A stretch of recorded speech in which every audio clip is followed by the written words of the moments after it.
வணக்கம். Pasumalai Sasikumar YouTube channel நேயர்களே, இன்னைக்கு நம்ம யாரை சந்திக்க இருக்கோம்னா, இதயம் வர்ம சிகிச்சை மையம் குரு ஆயுர்வேதம் அண்ட் சித்தா மருத்துவர் பாரம்பரிய வைத்தியர் ஐயா மணிகண்டன் அவர்களை சந்திக்க இருக்கோம். சார் வணக்கம். சார் வணக்கம் சார். இன்னைக்கு நம்ம யூடியூப் சேனல் நேயர்களுக்கு நீங்க என்ன சொல்ல வரீங்க அப்படின்றத கொஞ்சம் தெளிவா சொல்லுங்க. பேர் வந்துட்டு மணிகண்டன். நான் வந்துட்டு ஒரு பாரம்பரிய வைத்தியர். நான் இந்த ஃபீல்டில் வந்துட்டு ஒரு 14 வருஷமா இருக்கிறேன். ஆயுர்வேதம் அண்டு சித்தா எல்லாத்துலேயும் இருக்கேன். இப்போ நம்ம கிளினிக்கில் என்னன்னா, நம்ம வர்மம் பண்ணுறோம், அதே மாதிரி ஆயுர்வேதம் சித்தா, அதே மாதிரி நம்ம கேரளா வைத்தியம் சொல்லுவோம்ல, ஆயில் மசாஜ் ஒத்தரம் கொடுக்குறது செய்யுது. அதுலேயும் நிறைய டைப் இருக்கும்.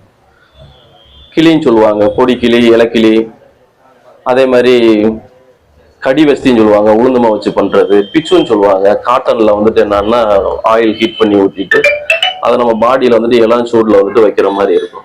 இது என்ன பண்ணோம்னா, நம்ம உடம்புல வந்துட்டு அந்த ஸ்டிப்னஸ் எல்லாம் குறைச்சி விட்டு வலியை வந்துட்டு குறைச்சி விடும். இப்படி நம்ம பல ட்ரீட்மெண்ட் வந்துட்டு நம்ம பண்ணிட்டு இருக்கோம் சார். அதே மாதிரி வந்துட்டு கால் வலி, முதுவலி, கழுத்துவலி எல்லாத்தையுமே பார்த்துட்டு இருக்கோம்.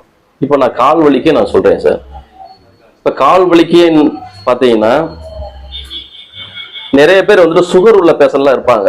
அப்ப என்ன பண்ணோம்னா, அந்த காலுடைய மதப்பு இருக்கும், கால் வந்துட்டு கூச்சமா இருக்குன்னு சொல்லுவாங்க, காலில் வந்துட்டு பாதத்துல வந்துட்டு வீக்கமா இருக்கு, என்னால நடக்க முடியல, அந்த மாதிரிலாம் சொல்லுவாங்க. அதே மாதிரி முட்டியில பாத்தீங்கன்னா கடக்கு படக்கு சவுண்ட் எல்லாம் கேட்கும். அது என்னன்னா, இப்ப நம்ம ஒரு பாத்ரூமுக்கே போற மாதிரி இருந்தா கூட வெஸ்டர்ன் டாய்லெட்ல நம்மளால உட்கார முடியும், ஆனா இந்தியன் டாய்லெட்ல வந்துட்டு காலை மடக்கி வந்துட்டு உட்கார முடியாது. என்னன்னா, நம்மளுடைய எலும்பு முட்டோட இது வந்துட்டு இப்படி இருக்கணும், ஆனா இப்படி இருக்கும் வயசானவங்க இந்த மாதிரி இருந்துச்சுன்னா. அப்ப என்ன பண்றதுன்னா, சில பேருடைய வந்துட்டு வசதி வாய்ப்பு அந்த மாதிரி அவங்க வந்துட்டு வெஸ்டர்ன் டாய்லெட் வச்சிருப்பாங்க. சூழ்நிலை இல்லாத பட்சத்துல என்ன பண்ணுவாங்கன்னா, இந்த இந்தியன் டாய்லெட்ல தான் உட்கார்ந்து போற மாதிரி இருக்கும். சில பேர் வந்துட்டு வெளியிலயும் போற மாதிரி இருக்கும். அப்போ வந்துட்டு ரொம்ப வந்துட்டு சிரமத்துக்குள்ள உள்ளாவாங்க. அப்படி உள்ளவங்களுக்குலாம் வந்துட்டு நம்ம இங்க வந்துட்டு ஒரே ஒரு வாரம் தான் சிகிச்சை. நம்ம வர்ம சிகிச்சையும் ஆயுர்வேத சிகிச்சையும் சித்தா சேர்ந்து கொடுக்கறதுனால அவங்க வந்துட்டு சடனா உடனே வந்துட்டு அவங்களுக்கு ஒரு வாரத்திலே நம்ம வந்துட்டு சரி பண்ணி அவங்கள வந்துட்டு பழைய நிலைமைக்கு வந்துட்டு அனுப்பக்கூடிய சூழ்நிலை வச்சிடலாம் அவங்கள. இது ஒண்ணு. இது என்ன சிகிச்சை கொடுக்க போறோம் அப்படின்னு சொன்னோம்னா, ரெஃப்ளெக்ஸாலஜின்னு இருக்கு சார். ரெஃப்ளெக்ஸாலஜின்னா பாத அழுத்த சிகிச்சை முறை. இது எப்படின்னா, ஒரு 3 ஸ்டிக் மாதிரி இருக்கும், இந்த குச்சி மாதிரி நீங்க பார்த்துருப்பீங்க, எல்லாத்தையும் பார்த்துருப்பீங்க. அது என்னன்னா, நம்மளுடைய உடம்புல இருக்கிற நரம்புகள் எல்லாமே பாதத்துலதான் முடியுது.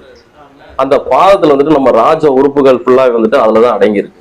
அப்ப அதை வந்துட்டு என்னன்னா, நம்ம அந்த ஸ்டிமுலேட் பண்ணி விட்டுட்டு அந்த பாத அழுத்த சிகிச்சையெல்லாம் நம்ம கொடுக்குற போது என்ன ஆகும்னா, ஃபர்ஸ்ட் வந்துட்டு நம்மளுக்கு அந்த பாத கூச்சம் போகும், பாதத்துடைய வீக்கம் போகும், பாதத்துடைய வலி போகும். சில பேர் வந்துட்டு செப்பல் இல்லாம என்னால் நடக்க முடியல அப்படின்ற சூழ்நிலாம் சொல்லுவாங்க. அப்படி இருக்கவங்களாம் வந்துட்டு உடனே வந்துட்டு அவங்க வந்துட்டு செப்பல் இல்லாம கூட நடக்கலாம். இதனால என்ன ஆகும்னா, சுகருடைய கண்ட்ரோலும் குறையுது. அதாவது கணைய வந்துட்டு தான் நம்மளுக்கு இன்சுலின் வந்துட்டு சுரக்குது சார்.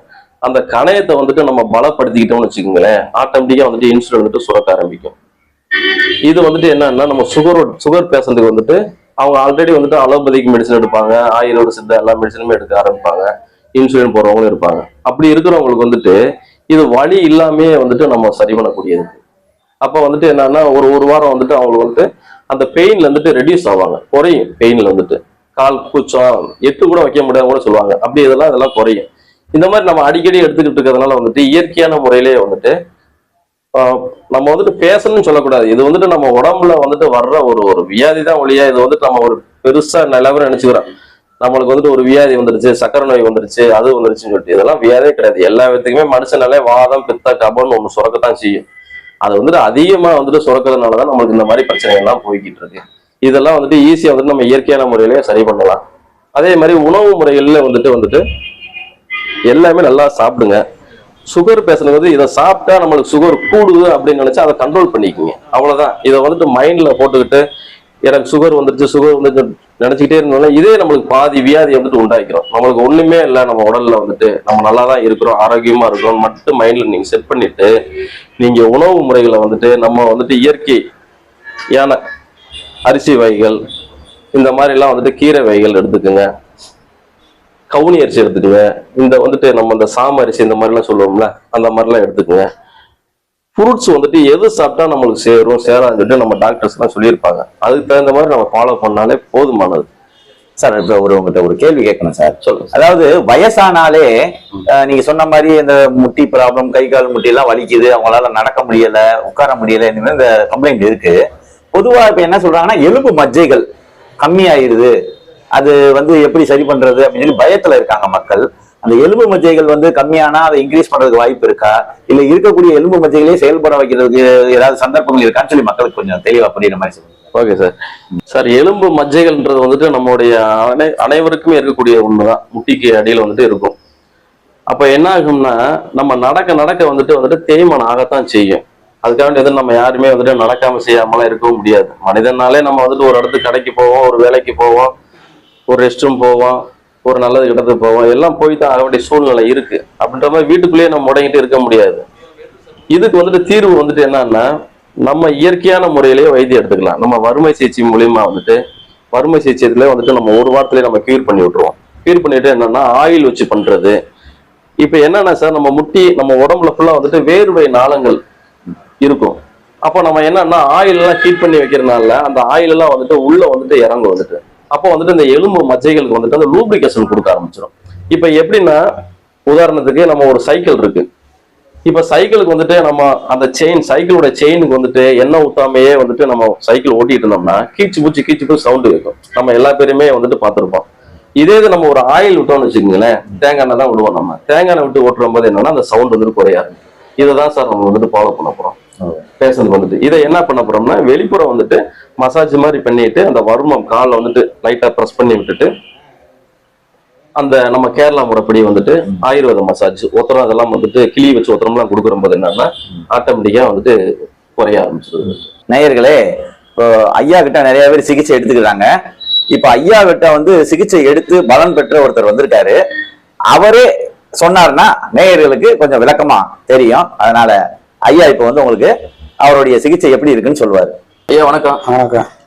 இவர் நம்ம திருப்பரன்றத்துல நம்மகிட்ட ட்ரீட்மெண்ட் சிகிச்சைக்காண்டி வந்திருந்தாரு.